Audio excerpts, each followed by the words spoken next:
તારીખ આજે 4 નવેમ્બર 2025 રોજના અનુક્રમમાં આપણે શ્રી રામાનુજાચાર્ય વ્યાસસૂત્રનું શ્રીભાષ્ય જે છે તેના અંતર્ગત જે રામાનુજાચાર્યનું વિશિષ્ટાદ્વૈત મત જે છે તે આપણે સત્સંગી જીવનમાં ચોથા પ્રકરણના 44મા અધ્યાયમાં ભગવાને જે સમજાવેલો છે તે આપણે જોઈ રહ્યા છે. ગઈકાલે આપણે જોયું કે ભાઈ વિશિષ્ટ રીતે અદ્વૈત જે છે તે કોણ છે તો પરબ્રહ્મ છે, અને જીવ અને માયા જે છે તે ભગવાન પુરુષોત્તમ નારાયણના વિશેષણ તરીકે છે. એટલા માટે આ લોકોને જરા બૂમ પાડીને શાંત પણ ગઈકાલે આપણે જોયું એ પ્રમાણે કે ભાઈ સમાન ધર્મી જે છે ભગવાનને સમાન ધર્મી બીજો કોઈ નથી, એટલે અદ્વૈત કયું છે. બાકી એમ કહે કે વિશિષ્ટ રીતે આ અદ્વૈત છે કે ભાઈ પરમાત્મા જે છે તે ભગવાન જેવો બીજો કોઈ સમાન ધર્મી નથી, એ પ્રમાણે ભગવાનને અદ્વૈત પણ વેદાંતમાં કયા છે, ખાસ કરીને વિશિષ્ટાદ્વૈત વેદાંતમાં કયા છે. પણ બીજા ધર્મીઓનો એટલે આત્મા જે છે એનો નિષેધ કર્યો નથી કે ભાઈ ભગવાન સિવાય બીજા પણ ધર્મીઓ આ અનંતકોટી બ્રહ્માંડમાં છે જ, અને એનો સ્વીકાર કરેલો જ છે. એટલે ગઈકાલે આપણે જોયું કે ભાઈ સર્વકલ્પિતમ બ્રહ્મ ઇત્યાદિ વેદાંતમાં શ્રવણ થતું અદ્વૈત વિશિષ્ટાદ્વૈત છે એવો અમારો મત છે. વર્ણવેલા શ્રુતિ અર્થમાં પણ આ પ્રમાણે જ કહ્યું છે. એટલે ગઈકાલે આપણે આ પ્રમાણે જોયું હતું કે ભાઈ સર્વને સર્વદા સાક્ષાત કરતા શ્રુતિ પ્રસિદ્ધ આપતમ મારા ઉત્તમ મતમાં પ્રવર્તતાઓને શ્રુતિ અર્થમાં વિરુદ્ધ શંકાનો અવકાશ નથી, એમ કરીને કાલે જોયું કે ભાઈ આ પ્રમાણે એનો અર્થ થાય છે. શબ્દાર્થ તો દ્વૈર્યો ભાવ દ્વિતા, એટલે બેનો ભાવ તે દ્વિતા કહેવાય, બરાબર. એટલે જેમાં બે તત્વનો ભાવ હોય તે દ્વિતા કહેવાય. પછી લખ્યું દ્વિતૈવ દ્વૈતમ, દ્વિતા એ જ દ્વૈત એટલે ભેદ કહેવાય. એટલે જે દ્વિત એટલે બે જે છે તેને ભેદ કહેવાય. ન દ્વૈતમ અદ્વૈતમ, એટલે દ્વૈત નહીં તે અદ્વૈત, એટલે જે એમ કહે કે બેપણાનો અભાવ છે એ અદ્વૈત છે, એટલે એ અભેદ છે. વિશિષ્ટસ્ય અદ્વૈતમ વિશિષ્ટાદ્વૈતમ, એટલે વિશિષ્ટનું જે અદ્વૈત તે વિશિષ્ટાદ્વૈત કહેવાય. વિશિષ્ટનું અદ્વૈત એટલે ભગવાન જે છે તે બીજા જે કોઈ આ જગતમાં ધર્મીઓ આત્મા દેખાય છે કે સ્વર્ગલોકમાં દેવતાઓ જે છે કે બીજા જેટલા પણ આત્માઓ છે, મુક્તાત્મા છે કે બદ્ધ છે, એ બધા કરતાં પરમાત્મા કેવા છે? વિશિષ્ટ છે. કારણ કે ભગવાન એ આત્માઓ જેવા નથી, સમજો. કારણ કે આત્મામાં પણ બીજા ચેતનત્વ કે જ્ઞાન આદિ કેમ કે જાણપણું આદિ જે કોઈ લક્ષણો રહ્યા છે જે પરબ્રહ્મમાં પણ રહ્યા છે, પણ પરબ્રહ્મમાં બધું મહદ અને મહદ છે. અને મુક્ત અવસ્થામાં પણ જીવ જ્યારે જાય છે ત્યારે એ માયાથી સ્વતંત્ર છે, કાળ કર્મ માયાથી સ્વતંત્ર છે, પણ ભગવાનથી સ્વતંત્ર નથી. ભગવાન જેવા તો એક ભગવાન જ છે.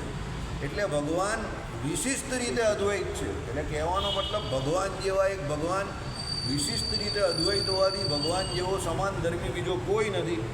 એટલા માટે અહીંયા કહ્યું વિશિષ્ટનું અદ્વૈત તે વિશિષ્ટાદ્વૈત કહેવાય. પોતા થકી વ્યતિરિક્ત સમગ્ર ચિદ અચિદ વિશિષ્ટ બ્રહ્મ એક જ તત્વ છે. એટલે ભગવાનથી જુદા જે કોઈ જીવ અને માયા જે છે, સમજો,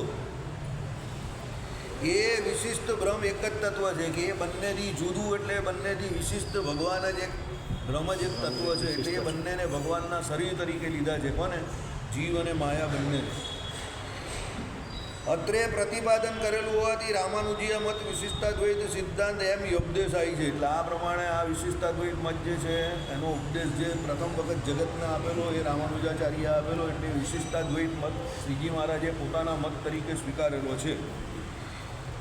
સિદ્ધાંત શબ્દ પ્રમાણે પ્રામાણિકપણે પરિગ્રહ કરેલા અર્થનો વાંચી છે. એટલે જે પ્રમાણે એ શબ્દ લખેલો છે વિશિષ્ટાદ્વૈત એટલે વિશિષ્ટ રીતે અદ્વૈત, પ્રામાણિકપણે એનો અર્થ પણ એ પ્રમાણે જ થાય છે. બ્રહ્મ એક જ તત્વ છે, તે પછી વ્યતિરિક્ત સમગ્ર મિથ્યા છે એમ નિરૂપણ કરેલું હોવાથી તેમનો મત અદ્વૈત સિદ્ધાંત એમ વ્યવહાર કહેવાય છે, વ્યવહાર કરાય છે. એટલે શું કહ્યું? બ્રહ્મ એક જ તત્વ છે, આવું અદ્વૈતીઓ કહે. અદ્વૈત મત શું કહે છે? શંકરાચાર્યનો કે બ્રહ્મ એક જ તત્વ છે, એ સિવાય બીજું કંઈ તમને દેખાય છે તે બધું મિથ્યા છે, સમજો. એટલે આ આત્મા જે છે એને પણ એ લોકો તત્વ તરીકે નહીં સ્વીકારતા, અને માયા જે છે એને તો એ લોકો અવિદ્યા તરીકે સ્વીકારે છે. એટલે બ્રહ્મને એક જ તત્વ તરીકે અદ્વૈતીઓ સ્વીકારે છે, બાકી બધું મિથ્યા છે. એને જગતગુરુ શંકરાચાર્યનું અદ્વૈત વેદાંત કહેવાય છે. મધ્વ તીર્થીય મત દ્વૈત છે. મધ્વાચાર્ય છે એમણે દ્વૈત મત કહ્યો છે. અને તેઓ જગત અને બ્રહ્મનો પાલક સંબંધ વિના ઐક્ય ઉપદેશને યોગ્ય સંબંધ વિશેષને અંગીકાર કરતા નથી. એ લોકો જીવ, ભગવાન અને જગત એ બંનેને જુદા જુદા માને છે.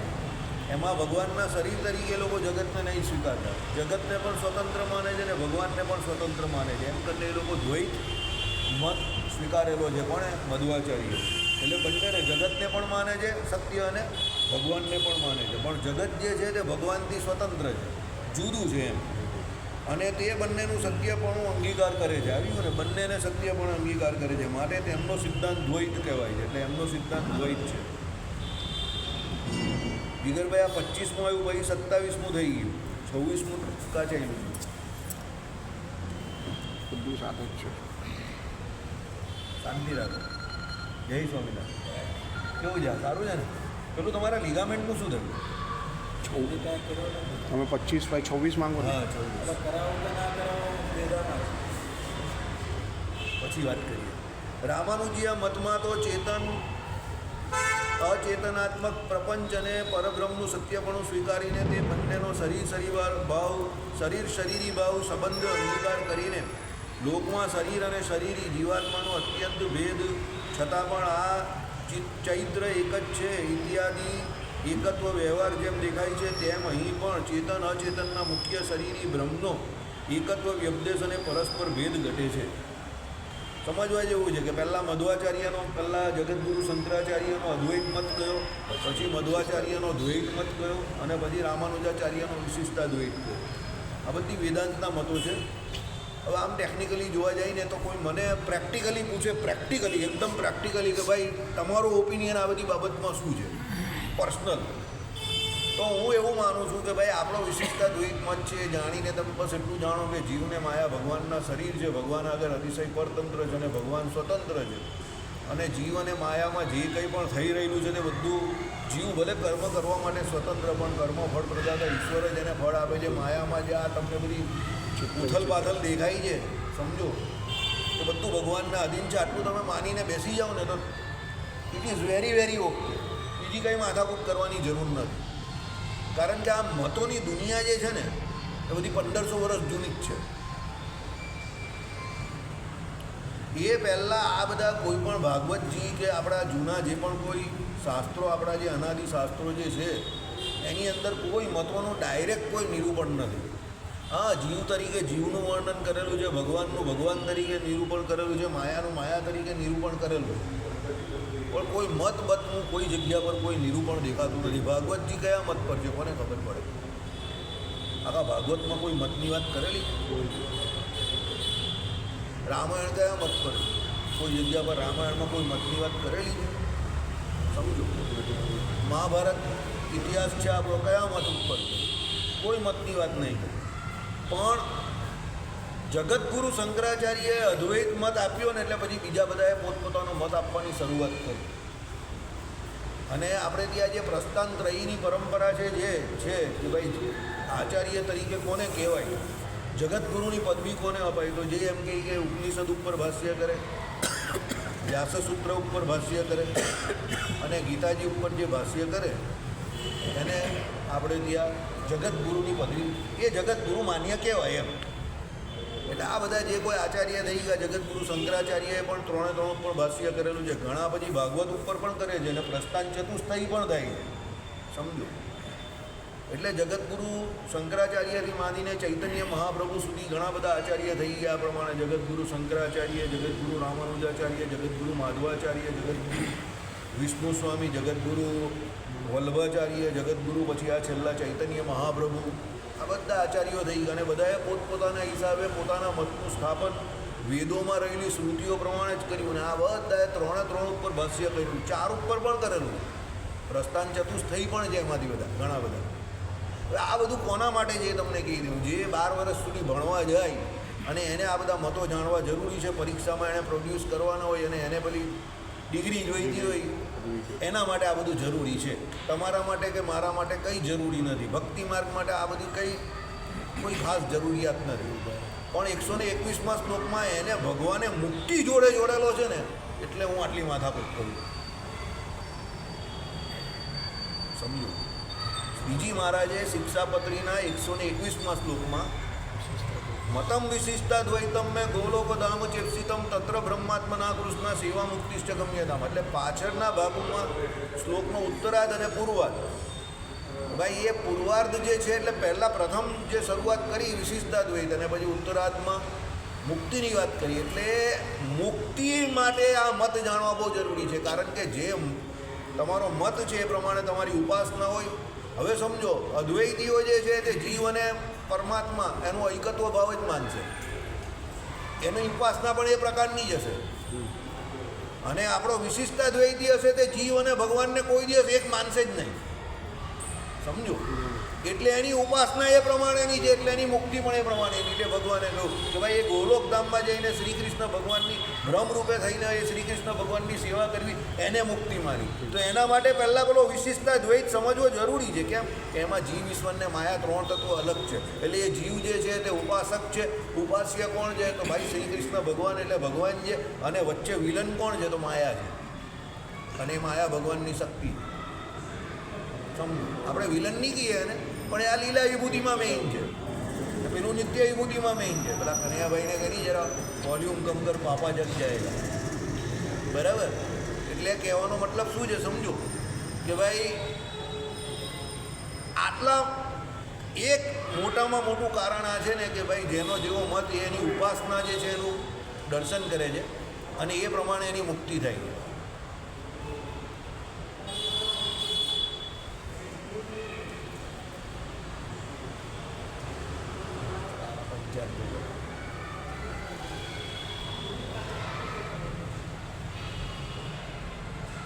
સમજી ગયા?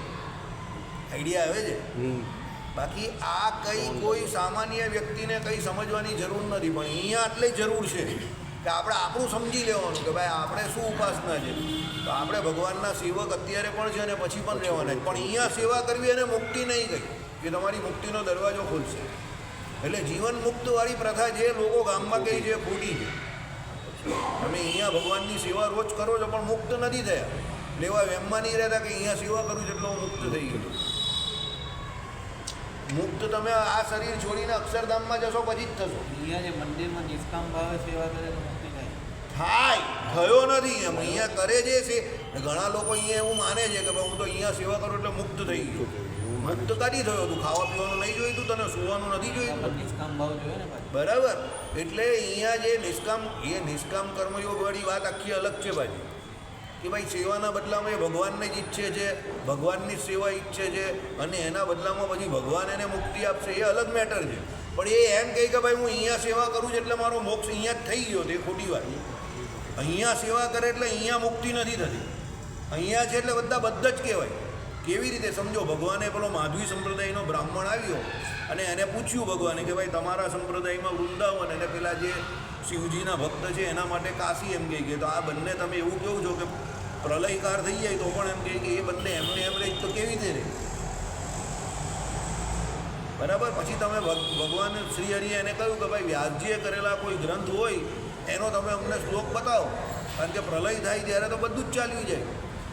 માયાનું કાર્ય બધું માયામાં લીન થઈ જાય તો પછી અહીંયાની કાશી પણ કાં રહેવાની, મથુરા પણ કાં રહેવાની, વૃંદાવન પણ કાં રહેવાનું? કંઈ જ ના રહે. અરે વડતાલ પણ ના રહે. સમજો, વડતાલ પણ ના રહે, કંઈ જ ના રહે. કેમ? પ્રલય જ થઈ ગયો, માયાનું કાર્ય માયામાં ચાલ્યું ગયું તો પછી કાંથી રહેવાનું? હવે જો પ્રલય થાય ત્યારે માયાનું કાર્ય માયામાં ચાલ્યું જાય ને આ બધું નહીં રહેતું, તો પછી હું એમ પૂછું છું કે તમે અહીંયા રહીને મુક્ત થવાના જ કેવી રીતે? સમજો, કારણ કે તમારો દેહ પણ પ્રાકૃત છે, માયાનો બનેલો છે. સમજો, તો પછી માયાના બનેલા પ્રાકૃત શરીરની વિષાદ કેટલી? એ તો ગમે ત્યારે પડવાનું જ છે. એટલે માયાનું શરીર જે છે તે કોઈ દિવસ માયાના શરીરે તમને મુક્તિ મળે જ નહીં. મુક્તિ આ શરીર છોડવાથી જ મળશે. આ શરીર પકડી રાખવાથી તમને મુક્તિ મળવાની નથી. સમજો, એટલા માટે જ પેલા શરીરની વ્યવસ્થા કરેલી અપ્રાકૃત દિવ્ય દ્રવ્યના બનેલા કે જેમાં તમને સહેજે સહેજે મુક્તિ મળી જાય. કારણ કે એ 6 ઉર્મિઓથી પર છે. એ 6 ઉર્મિઓ જે અહીંયા બાંધીને રાખે છે એ બદ્ધ અવસ્થા છે. એટલે જે મુક્તિ નહીં કહેવાતી કે ભાઈ ભૂખ, તરસ, જન્મ, મરણ, હર્ષ, શોક આ શરીરને વિશે, પ્રાકૃત શરીરને વિશે વળગીને રહેલા છે. એટલે તમે મુક્ત નહીં થવાના. સમજો.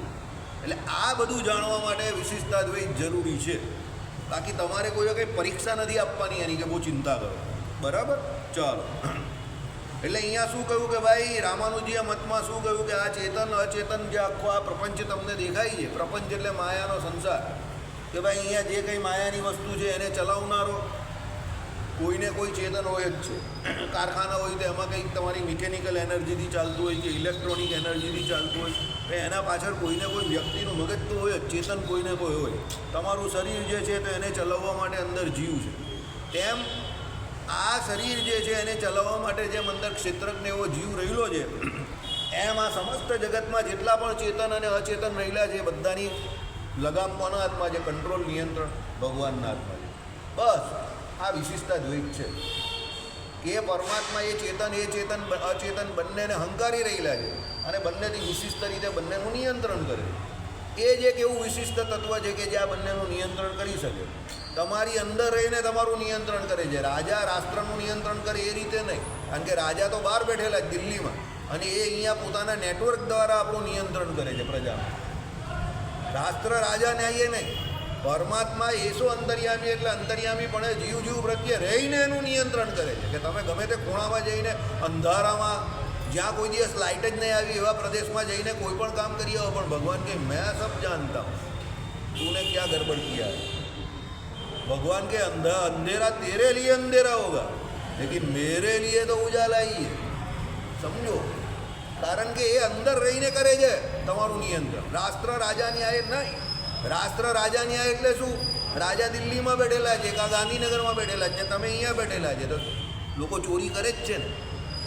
હા, કોઈ 100માંથી 10-15 જણા પકડાઈ પણ જાય, પણ 70-80 નીકળી પણ જાય છે, કારણ કે રાજા દૂર બેઠેલો છે અને નેટવર્કમાં જે લોકો રાજાના બેઠેલા છે એને બધા કટકી ખવડાવીને ફોડી નાખે છે.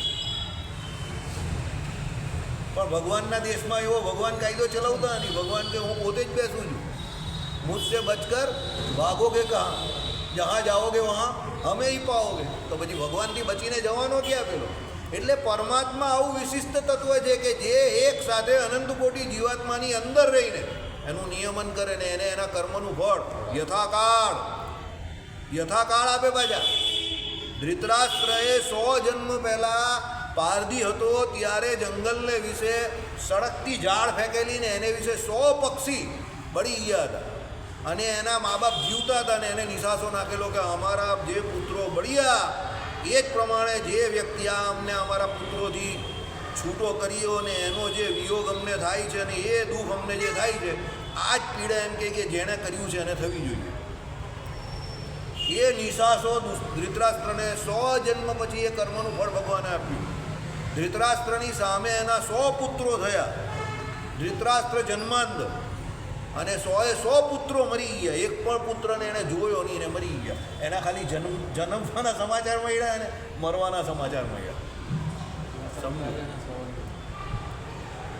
100 જન્મ પછી ભગવાને ફળ આપ્યું. કેટલા જન્મ પછી? 100 જન્મ પછી. હા ના, એટલે ત્યાં સુધી ભગવાન બહુ સાયલન્ટ છે, બોલતા નથી.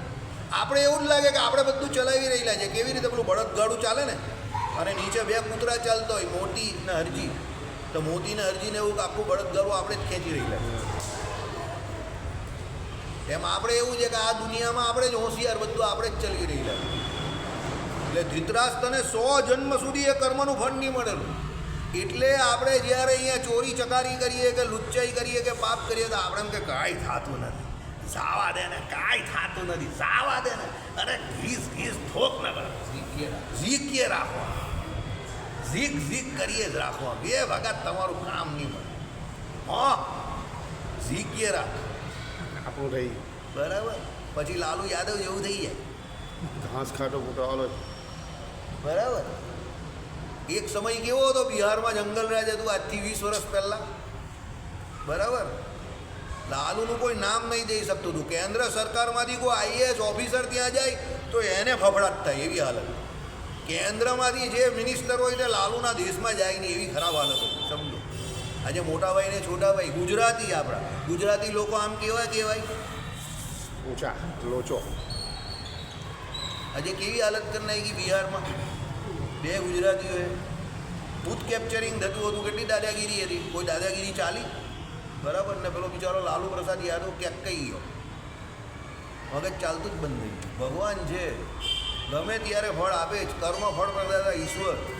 એનું કામ એવું ટકાટક છે ને કે કોને ક્યારે કેટલું ફળ આપવું ને એ કહીને હું ડિસાઈડ કરું છું. શાંતિ રાખ.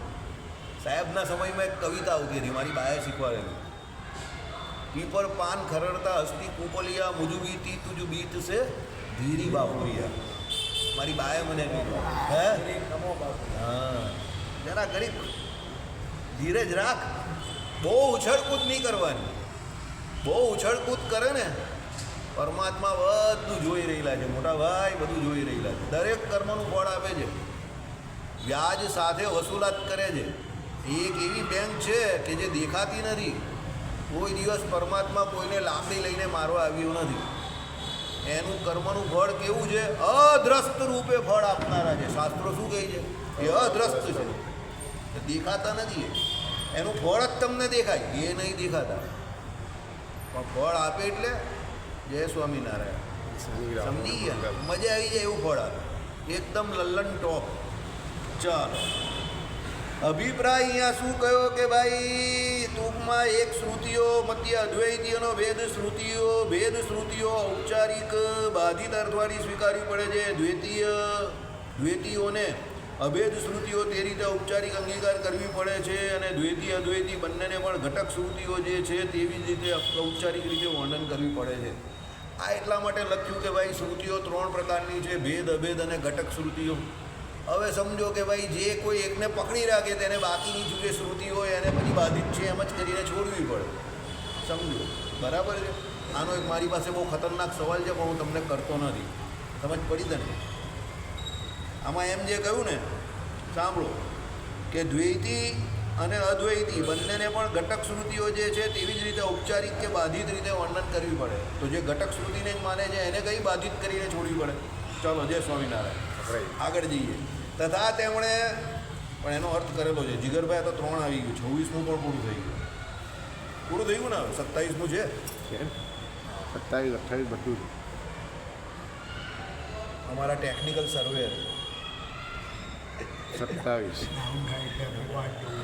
ટેકનિકલ સર્વે. ચાલો, વિશિષ્ટ દ્વૈતીઓના મતમાં લોકદ્રષ્ટ શરીરી ન્યાયથી શરીરનો પરસ્પર ભેદ પ્રત્યક્ષપણે અનુભવમાં આવતો હોવાથી તેવા ભેદને બોધ કરવા પણ ભેદ શ્રુતિઓ અને દેવદત્ત એક જ છે એની પેઠે વિશિષ્ટ શરીરને એકત્વથી અભેદ શ્રુતિઓ અને આવા શરીરીને બોધ કરવા પણ ઘટક શ્રુતિઓ મુખ્ય અને અબાધિત અર્થવાળી અંગીકાર કરી છે. બંનેને માનેલી છે, 3 માનેલી.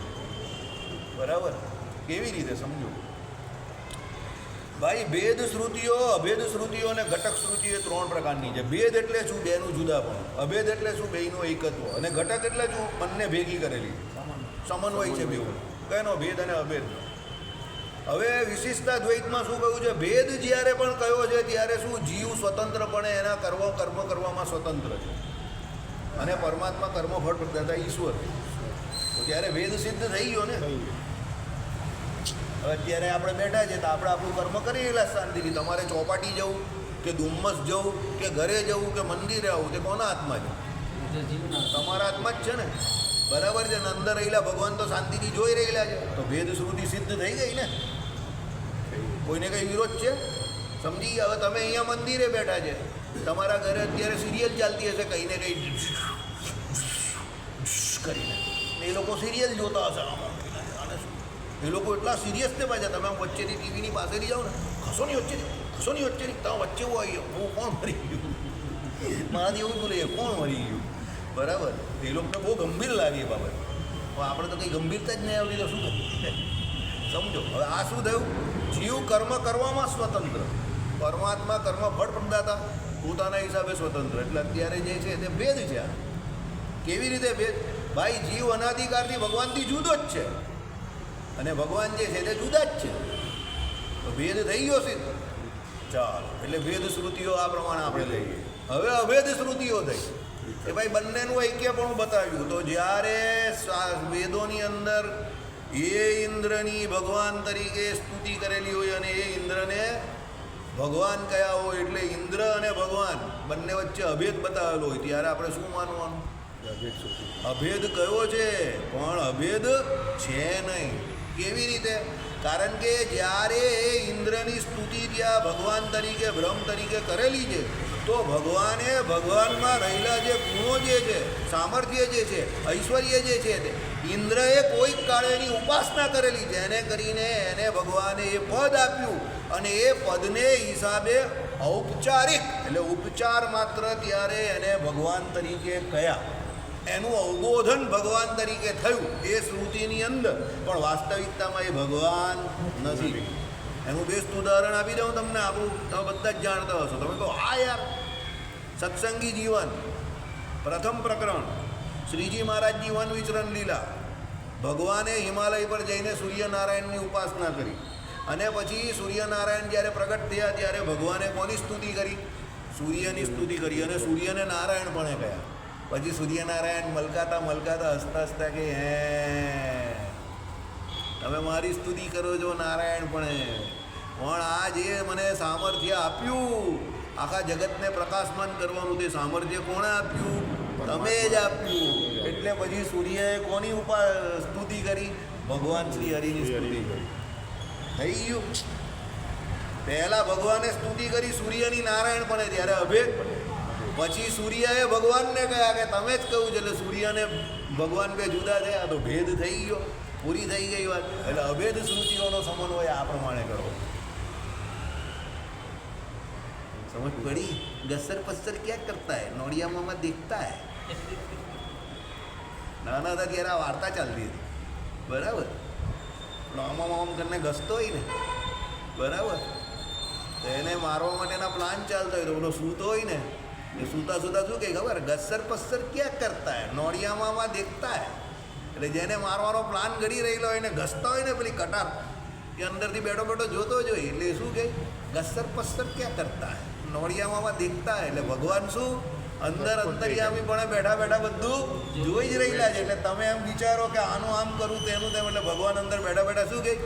ગસર પસ્સર ક્યાં કરતા હે, નોડિયા મામા દેખતા હે. ચાલો હવે ઘટક શ્રુતિની વાત. તો ઘટક શ્રુતિમાં આ બંનેનો સમન્વય કરેલો. કોનો? ભેદ અને અભેદ બંનેનો સમન્વય. કે ભાઈ આ પ્રમાણે તમે જોવા જાઓ તો જુદા પણ છે જ્યારે ઉપાસ્ય ઉપાસક ભાવે કેવું ત્યારે, અને જ્યારે એક પણ એનું નિરૂપણ થાય ત્યારે એમ કહે કે ભેગા પણ છે. તો એ બંને જો સમન્વય અમે તો માનીએ છીએ. એટલે રામાનુજાચાર્ય આ પ્રમાણે ઘટક શ્રુતિની વાત કરી. એટલે આપણે વિશિષ્ટાદ્વૈત વેદાંતિઓનું જે આ વેદાંત જે છે તે સૌથી સરળ છે.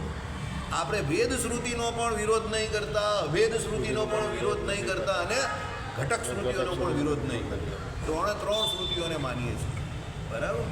જો હું શ્રુતિ ભણ્યો હોત તો તમને આનાથી વધારે વ્યવસ્થિત સમજાઈ શક્યો હોત. પણ હું એ ભણ્યો નથી એટલે હું તમને નથી સમજાવી શકતો. કારણ કે હું જો એ ભણ્યો હોત 10-12 વર્ષ તો હું તમને અહીંયા બધી બોર્ડ ઉપર શ્રુતિઓ સાથે બધું સમજાવી દે, બરાબર? પણ હું એ ભણ્યો નથી એટલે આઈ એમ રિયલી સોરી. ચાલો, માટે સર્વશ્રુતિઓના મુખ્યાર્થને બોધ કરવા પણ હોવાથી શરીર શરીરી ભાવ સંબંધ જ પ્રધાન પ્રતિતંત્ર છે. એટલે આ પ્રમાણે ભગવાન અને આત્મા વચ્ચે શરીર શરીરી ભાવ જે છે એ જ સિદ્ધ થાય છે.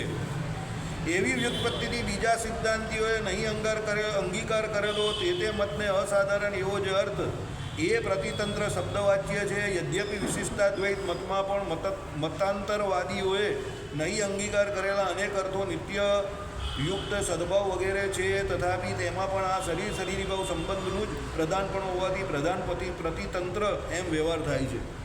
હવે આમાં પણ અમુક શબ્દો હોય તે બીજા લોકો નથી સ્વીકારતા, બરાબર? આમાં જે કહ્યું તે પ્રમાણે કે ભાઈ આ નિત્ય મુક્ત સદભાવ વગેરે શબ્દો જે છે આ બધા શબ્દો આમાં શું હોય? બધાની ડિક્શનરી આવે. આ જોનીલને હું કાયમ કહું, બધાની ડિક્શનરી આવે મતવાળાની છે એના અમુક શબ્દો હોય તો અમુક શબ્દો હોય અને બીજા મતવાળા પણ સીધા સ્વીકારી લે, તો અમુક ન સ્વીકારે. તો પછી એમાં શરીર શરીરી ભાવેનો ઉપચાર સમજવો. દાખલા તરીકે આપણે ત્યાં વચનામૃતની અંદર ચિદાકાશ જે છે એનું પણ સર્વવ્યાપકપણું કહ્યું છે. તો એ ચિદાકાશનું સર્વવ્યાપકપણું કહ્યું અને ચિદાકાશ સર્વવ્યાપક છે પણ, પણ એ ચિદાકાશની અંદર રહેલા ભગવાન જે છે એને પણ ત્યારે આપણે જોઈ લેવાના કે ભગવાનનું સર્વવ્યાપકપણું છે એની અંદર એ ચિદાકાશનું છે. એટલે ચિદાકાશ જે છે તે પોતે કોણ છે? તો ભગવાનનું શરીર જ થાય. જેમ લીલા વિભૂતિ ભગવાનનું શરીર થાય તેમ નિત્ય વિભૂતિ પણ ભગવાનનું શરીર જ થાય ને. તો એ પ્રમાણે એનો અર્થ લેવો. આપણે રઘુવીરજી મહારાજની ટીકામાં રઘુવીરજી મહારાજે એ વચનામૃતમાં આ પ્રમાણે કહ્યું, બરાબર, કે ભાઈ અનંતકોટી બ્રહ્માંડ જે છે એના આધારપણે જ્યારે ચિદાકાશની વાત કરેલી હોય તો એ ચિદાકાશનો આધાર કોણ? તો ભગવાન. એટલે એ પ્રમાણે આ અહીંયા પણ શાસ્ત્રોમાં જ્યારે પણ જીવની વાત આવે કે માયાની વાત આવે તો એ જીવ અને માયાને સ્વતંત્રપણે નથી લેવાના, ભગવાનના શરીર તરીકે લેવાના. જે ભગવાન આગળ અતિશય કેવા છે? પરતંત્ર છે, એ પ્રમાણે લેવાના છે. આના પછી 28મીમાં જે બાજુ વિશિષ્ટતા છે તો લાવો, પેલું જે બતાવો. વિશિષ્ટતા એ તો થઈ જશે 5 મિનિટનું જ કામ.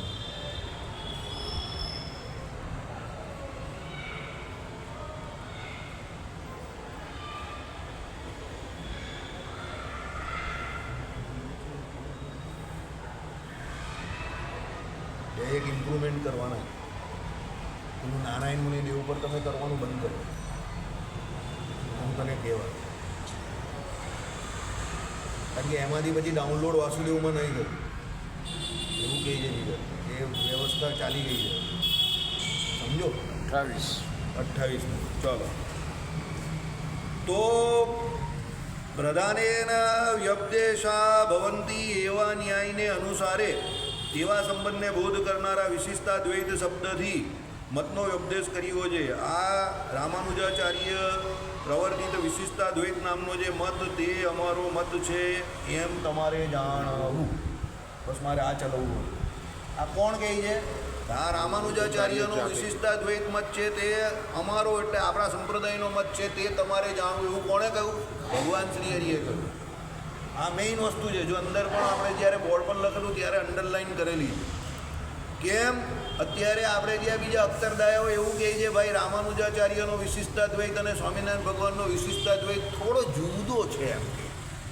આમ કરીને આંખ બંધ કરીને થોડો જુદો છે. પછી મેં કહું કેમ ભાઈ જુદો છે? તે કહે કે ભાઈ તમારામાં આપણામાં 5 ભેદ કયા છે, એમાં 3 તત્વ કયા છે. મેં કહું ભાઈ એ તો 3 તત્વ અને 5 ભેદમાં કોઈ વાસ્તવિક ફરક નથી. એ તો જીવની જ 2 કેટેગરીનો ભેદ છે. એ તો શ્રીજી મહારાજે વિશિષ્ટાદ્વૈત મત જે જીવ ઈશ્વરને માયા 3 તત્વ હતા એને વધારે સરળ કરી નાખ્યા કે ભાઈ જીવની જ પેલી 2 કેટેગરી છે. કઈ? જીવ ઈશ્વર માયા બ્રહ્મ અને પરબ્રહ્મમાં તમે જુઓ તો ઈશ્વર જે છે તે આ બધા વિરાટ નારાયણાદી દેવતાઓને કયા, અને પેલો મુક્ત જે છે એને શું કહ્યું? બ્રહ્મ કહ્યું. અને પરબ્રહ્મ તે આયમ પોતે એટલે ભગવાન પોતે, સમજો. એટલે ભગવાને એને એકદમ ઇઝી કરી નાખ્યું. બાકી વિશિષ્ટાદ્વૈત મૂળ સિદ્ધાંત જે રામાનુજાચાર્યનો છે એમાં કોઈ ફરક નથી. રામાનુજાચાર્યનો આગળ પણ આમાં આવશે. અને એમ કહેવાથી પોતાના સંપ્રદાયની રામાનુજ સંપ્રદાય મૂળકતા પણ સૂચવી છે. સંપ્રદાયનું આપણું મૂળ કયું છે? રામાનુજ સંપ્રદાય. જો આપણે ત્યાં પહેલો જ ફોટો રામાનુજાચાર્ય જોઈ લો, પછી રામાનંદ સ્વામી, પછી શ્રીજી મહારાજ અને પછી આપણા આચાર્યની પરંપરા. એટલે આપણા સંપ્રદાયનું મૂળ રામાનુજ પરંપરામાં છે. હું નહીં કહેતો, મેં નહીં કહેતા, ભગવાન કહે. પણ આપણાવાળાને એટલો બધો સર્વોપરીનો કીડો ઘૂસી ગયો છે કે કોઈ બીજાનું કોઈ પણ ટેકનિકલ નામ સ્વીકારવા પણ તૈયાર નથી. બસ સ્વામિનારાયણ સર્વોપરી અરે પણ સર્વોપરી પણ ગયું કાજે આમ? ભગવાને જેને ગુરુ તરીકે સ્વીકાર્યા તેને આપણે સ્વીકારવામાં વાંધો કા છે તને? જ્યાં શ્રીજી મહારાજ સત્સંગી જીવનમાં પોતે કહે છે કે ભાઈ આપણા સંપ્રદાયનું મૂળ રામાનુજ સંપ્રદાય છે. રામાનંદ સ્વામીને સ્વપ્નને વિશે, સમાધિને વિશે જે કોઈ પણ સિગ્નલ બધા આપેલા, સાઇન્સ એન્ડ સિમ્ટમ્સ, સૂચકો, બરાબર, જે કંઈ સૂચકો તિલક ચાંદલા આદિ કરેલા, કોને? રામાનંદ સ્વામીને રામાનુજાચાર્ય સ્વપ્નને વિશે, સમાધિને વિશે દીક્ષા આપેલી ત્યારે, સમજો. એ સ્વપ્નને વિશે સમાધિ હતી અને એમાં દીક્ષા આપેલી. તો રામાનંદ સ્વામી પોતે સ્વીકારતા હતા, શ્રીજી મહારાજ સ્વીકારે છે, તો પછી આપણે સ્વીકારવામાં કાં વાંધો છે? આપણે એનાથી મોટા થઈ ગયા. બાપ ને દાદા કરતાં આપણે કોઈ દિવસ મોટા નહીં થઈએ. બાપા બાપા જ કહેવાય ને દાદા દાદા જ કહેવાય. આ બધા આપણા બાપ ને દાદા છે, સમજો, બરાબર. એટલે બાપ ને દાદાથી મોટા થવાનો પ્રયત્ન કોઈ દિવસ કોઈ કાળે કરવો નહીં, બરાબર. ચલો, એમ જાણવું આ મતમાં મુક્તિ દશામાં, જો સાહેબ આવી ગયો, આપણે શરૂ કરેલું તે, આ મતમાં મુક્તિ દશામાં પણ જીવ ઈશ્વરનો ભેદ શ્રુતિ સિદ્ધ વાસ્તવિક પ્રતિપાદન કરેલો હોવાથી ભેદભાવ ગર્ભિત સેવ્ય સેવક એવો પણ એવી પણ સેવાને મુક્તિ કહી તે યુક્ત છે એમ તત્રે સર્વે ગમ્યતામ અવધારણ કરો. એટલે આ મત જે છે તે એટલા માટે શ્રીજી મહારાજે કર્યો છે કે એનું રિલેશન એટલે એનું કો રિલેશન મુક્તિ જોડે છે. એટલે મતમ વિશિષ્ટા દ્વૈતમ મેં ગોલોકધામ ચેપસિરમ તત્ર બ્રહ્માત્મના કૃષ્ણ સેવા મુક્તિષ્ઠ ગમ્યતામ. પહેલાં શરૂઆત મતમ વિશિષ્ટા દ્વૈતથી કરી અને એનો અંત મુક્તિમાં લાવ્યા. કેમ કે જીવ ઈશ્વરવાળો ભેદ જે અહીંયા તમને દેખાય છે તે જીવ ઈશ્વરવાળો ભેદ મુક્ત દશામાં પણ રહેવાનો છે. સેવ્ય સેવક ભાવ. આપણે કોઈ દિવસ પણ સ્વામી થઈ શકવાના નથી.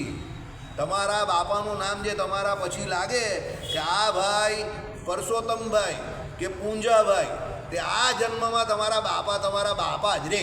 તમે ગમે એટલા મોટા થાવ, વડાપ્રધાન બની જાઓ કે પછી આખા વર્લ્ડના બાપ થઈ જાઓ, પણ તમારા બાપા જ કહેવાય.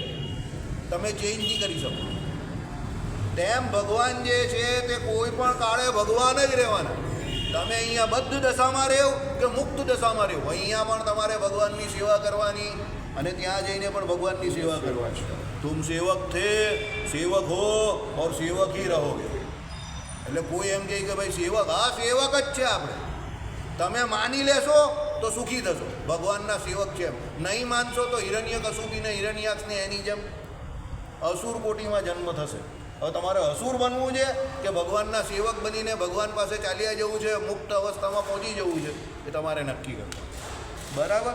ચાલો, એટલે અવધારણ કરો. આ પ્રકરણમાં ધર્મ ગુણ પ્રકાર વિશેષણ શરીર વગેરે વપરાયેલા શબ્દો એકાર જાણવા, તેમજ ધર્મી ગુણી પ્રકારી વિશેષ્ય વિશિષ્ટ શરીરી વગેરે શબ્દો પણ જાણવા.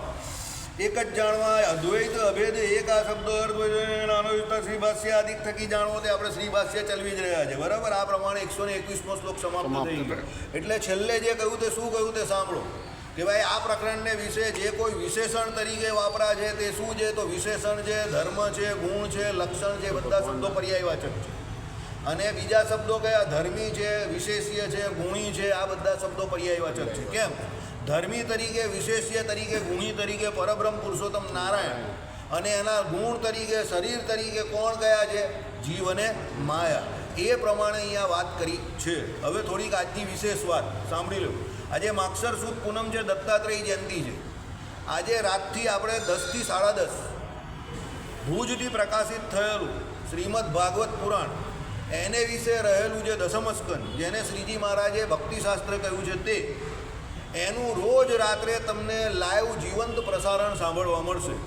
જીગરભાઈ પાસેથી તમે લિંક લઈ લો એટલે રોજ રાત્રે 10થી 10:30 તમે એ લિંક ઉપર ક્લિક કરશો એટલે આ ભાઈ તમને દેખાશે અને એ દશમસ્કંદ વાંચતા હશે અને તમારે શાંતિથી અડધો કલાક દશમસ્કંદના ચરિત્ર ઘરે સાંભળવાના. એટલે તમને પહેલાં તો અડધો કલાક પહેલાં ટીવી સિરિયલથી મુક્તિ મળી જશે તમારા ઘરમાં. બરાબર? અને એ લિંક તમને જીગરભાઈ મોકલશે, તમારે ફક્ત એ લિંક જ દબાવવાની રહેશે એટલે તમે ડાયરેક્ટલી સીધા અમારા સુધી પહોંચી જશો. તમારે શાંતિથી એ ચરિત્ર રોજ સાંભળવાનું 10:30 અને શાંતિથી 10 વાગે શરૂ કરવાનું. 10:30 આપણે પૂરું જ કરી નાખશું, કારણ કે સવારે મારે પણ વહેલા ઉઠવાનું હોય છે. એટલે પછી આપણે 10:30 શાંતિથી ભગવાનના ચરિત્ર સંભાળવાના અને સૂઈ જવાનું. લિંક જીગરભાઈ પાસે મેળવી લે. શ્રીપતિમ શ્રીધરમ સર્વદેવેશ્વરમ